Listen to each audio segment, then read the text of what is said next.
नैवेद्याच्या ताटामध्ये स्वतःचं स्वतंत्र अबाधित स्थान राखणारा हा वरण-भात आणि लहान बाळापासून वयस्कर, घरातली थोर मंडळींपर्यंत सर्वांना आवडणारा हा वरण-भात. महाराष्ट्रीयन आहारशास्त्रानुसार पंक्तीतल्या जेवणाची सुरुवात ही वरण-भाताने होत असते. केळीच्या पानावर वाढलेला असा गरम-गरम वाफाळलेला भात, त्याच्यावर गरम-गरम पिवळं धमक अगदी घट्ट वरण आणि त्याच्यावर सोडलेली अगदी साजूक तुपाची धार आणि लिंबाची फोड. आहाहाहा! असा गरम-गरम वरण-भात म्हणजे निव्वळ स्वर्गसुख. पंगतीमधला वरण-भात असू दे किंवा नैवेद्याच्या ताटातला वरण-भात असू दे, जेवणाची सुरुवात तर अगदी वरण-भातानेच होते. जेवणाच्या सुरुवातीला वरण-भातच का खायचा, लिंबू का पिळायचा, हे साजूक तुपाचं काय महत्त्व आहे, या सगळ्या गोष्टी आपण या व्हिडिओमध्ये बघणार आहे.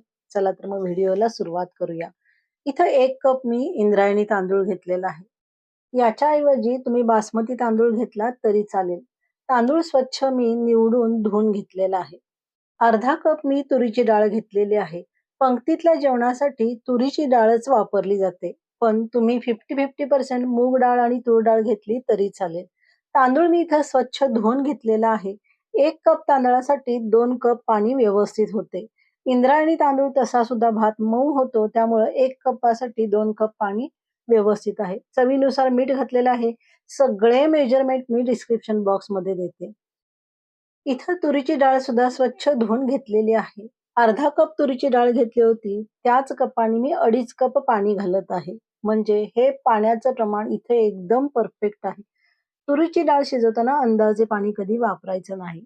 त्यामध्ये पाव टीस्पून मी हळद घातलेली आहे आणि पाव टीस्पून आपल्याला यामध्ये तेल घालायचं आहे. ज्याच्यामुळं डाळ कुकरच्या बाहेर येत नाही किंवा भांड्यातून सुद्धा बाहेर येत नाही.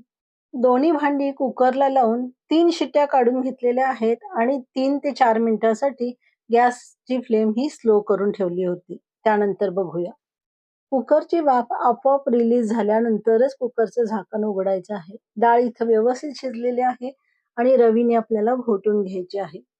एक गोष्ट लक्षात आली का? डाळीला डाळीच्या 2.5 पट पाणी घातल्यामुळे इथं वरून पाणी आपल्याला घालावं लागलं नाही आणि सहज डाळ आपली व्यवस्थित घोटली गेली.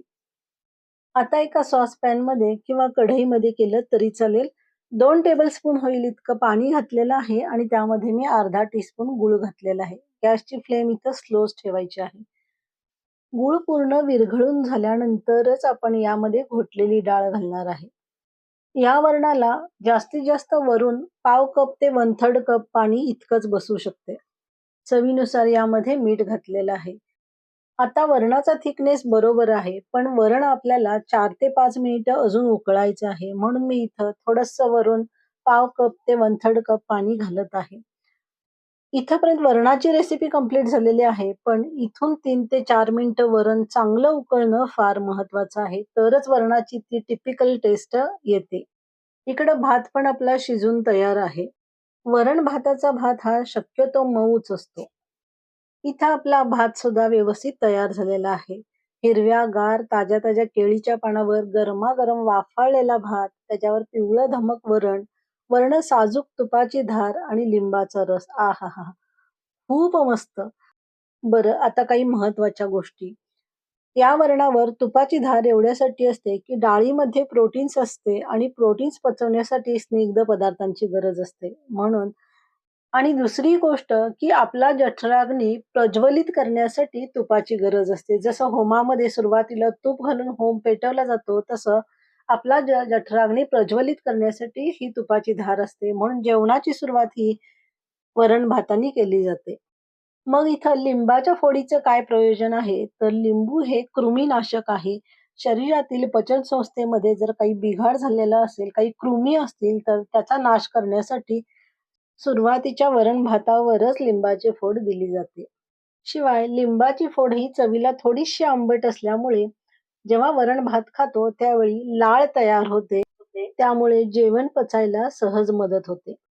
इथं माझा वरण-भाताचा व्हिडिओ कंप्लीट झालेला आहे. तुम्हाला ही रेसिपी कशी वाटली ते कमेंट करून मला नक्की सांगा. परत लवकरच भेटूया अशाच एका हमखास रेसिपीसोबत. तोपर्यंत धन्यवाद.